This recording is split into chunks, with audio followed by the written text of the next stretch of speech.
आपको पता है संत रामपाल जी का शिष्य बनने के लिए क्या नियम होते हैं? संत रामपाल जी का शिष्य बनने के लिए सबसे पहला नियम मैं आपको बताता हूं।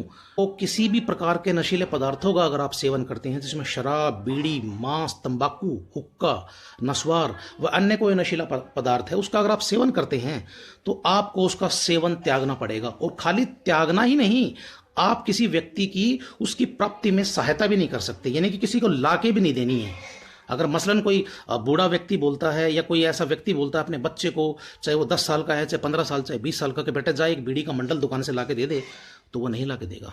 वो क्यों? क्योंकि वो बोलेगा कि मेरा नाम खंड हो जाएगा। मैं ऐसी, क्योंकि बुराई करना और बुराई में सहयोग देना दोनों ही पाप कर्म में आते हैं। तो ऐसे महान संत के हम शिष्य हैं। दहेज हम नहीं लेते, दहेज हम नहीं देते, सभी को बराबर समझते हैं।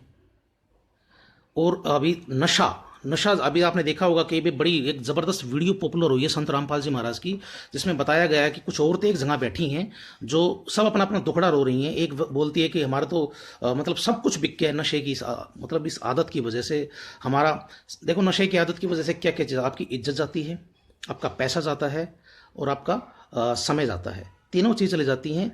सेहत तो खैर गई गई साथ में।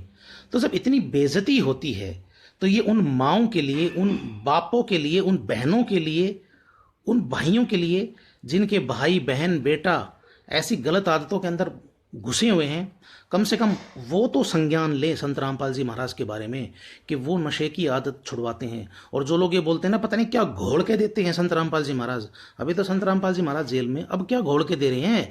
जिनके जेल जाने के बावजूद शिष्य पूरे बन चुके हैं विद प्रूफ।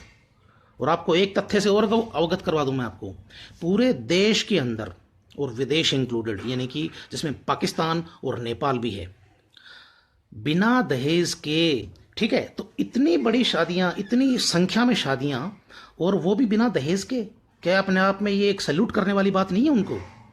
इस दहेज की वजह से आए दिन आप अखबारों में खबर सुनते हैं कि आज इस बेटी को, इस बहन को बलि चढ़ा दिया गया दहेज की। ये दहेज का जो कीड़ा है ना, ज़रूरी नहीं आपको उस समय डसेगा जिस समय आपकी शादी होती है, वो पूरे सालों साल वो जो प्रताड़ना, जो वो कष्ट वो बहन सहती है, वो बेटी सहती है, वो कितना बुरा है। उस बाप से पूछ के देखो, आप भी कहीं ना कहीं उसके शिकार रहे होंगे।